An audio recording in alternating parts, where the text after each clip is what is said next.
Evo, dragi moji, došao sam ovdje kod ovog čovjeka, stvarno, čovjek ima srce na mjestu, ja ne znam šta da kažem za njega, duša od čovjeka, velika mi je čast što smo se upoznali, stvarno, oduševio si me u svemu.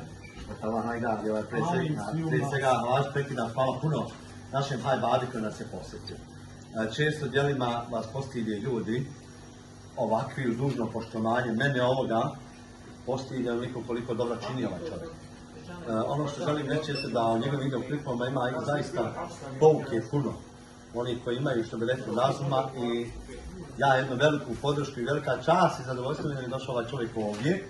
Hvala ti puno što si došao, bolje sve drago si mi vrijeme i došao. Hvala Boga, bit ćemo se još više puta. Ako vode, ja se nadam da će biti puno akcija s ovim čovjekom, i javnih i tajnih, i uskoro će biti čokolada Hajbabo, tu je negdje, Hajbabo na našem online shopu i u našem marketu. Mi ne želimo zaradu, apsolutno na ovom, i Hajbabo je na veliki respekt, uradio ovaj proizvod, zamislite, uradite svoj proizvod, brendirate svoj proizvod, ali se dobro razumijemo u to, ne želite zaradu. Želite podržati ovu djecu koja ovo rade, to je se djeca sa invaliditetom. Zaista je na veliko apelirano. Tebi hvala što me podržavaš. Tako naravno, želim da vidim.